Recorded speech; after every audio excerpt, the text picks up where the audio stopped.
It's easy to rely on the research and opinions of people who dedicate their lives to studying ancient anomalies on this planet, but they aren't always correct.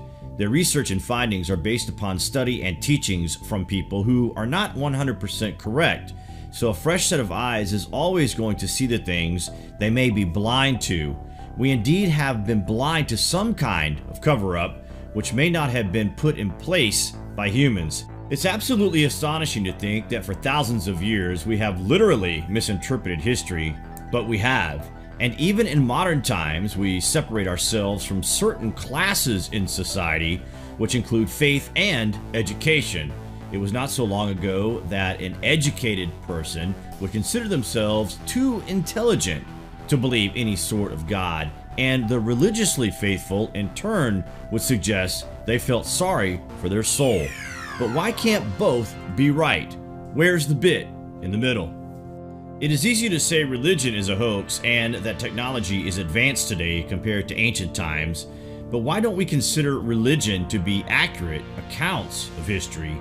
Why would ancient people make up stories about who they were? Wouldn't it make more sense that they were preserving history rather than making it up? When we look at elongation of the skull, which evidence of is widely accepted across the world, we must consider that these beings that these skulls belong to were actually the Anunnaki, as depicted in ancient texts in depth. These elongated skulls belong to a group of beings that are no longer of this earth. No one knows when they came here, no one knows what they are. One thing is for sure though, they did not evolve on this planet. Reminds us of the Sumerian text describing the Anunnaki as those who from heaven came. Consider this, the Book of Enoch was an ancient manuscript found in caves in Ethiopia, mostly written in a language called Ge'ez, but some text is also in Aramaic, Greek, and Latin. The text relates an ancient pre-flood story that entails 200 watchers, or angels, that make a pact among themselves.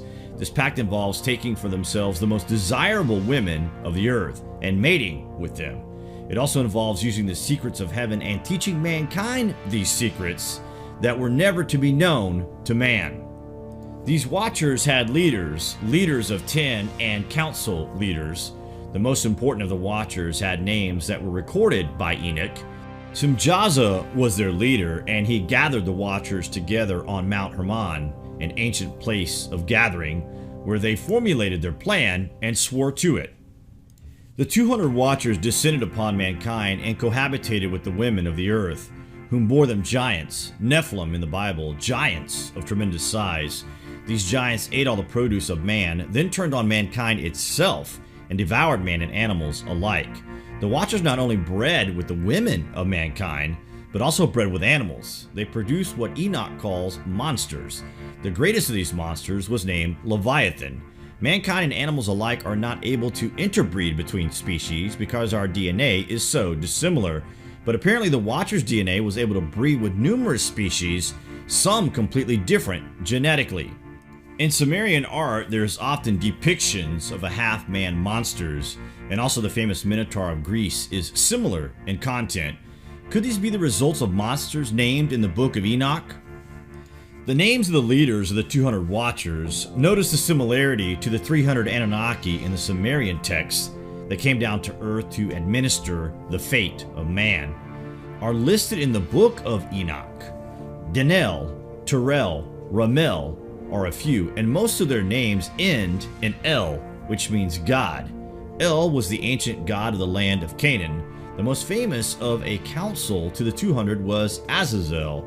His name would mean God of hardening or God of strengthening.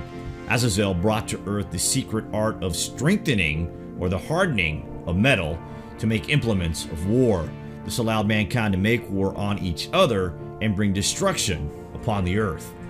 In chapter 8 of the Book of Enoch it states, "And Azazel taught men to make swords and knives and shields and breastplates, and made known to them the metals of the earth and the art of working them." Could the elongated skulls actually be evidence of these beings that lived for apparently thousands of years? As glaciers crack with alarming regularity, Antarctica continues to make headlines. Recently, the interest in Antarctica has been crazy. Through satellite technology, we see this presence at the frozen continent. But what's going on? What are they interested in? What if we were to tell you that a global cover-up of Antarctica is reaching a critical stage? Scholarly is seen by most of us as excelling in education in particular subjects. But as far as this takes you in life, it actually blinds you to the truth, and in turn, you spread the lies without knowing it, and people believe you because you are supposed to be the expert. In this sense, you are a puppet without realizing it. What our government is doing, or the secret government as it were, is going all the way back through the ancient text, taking every single piece of mythology they can find and asking questions which need scientific answers. What they are finding out is what the truth-seeking community has been telling them, that history isn't a myth, that there were beings on this earth contacting the inhabitants on a wide scale. What this means is that the government knows that aliens were visiting the Earth tens of thousands of years ago and making contact. And the reason we find very little machinery or technologies of these beings is because they never evolved on the Earth. They brought these things here to build the huge structures which we consider of impossible proportions. So how much of the planet was touched by these technologically advanced group of beings? Listen carefully. Atlantis was a civilization that covered this planet. The main city was in Antarctica, which is now under 2 miles of thick ice.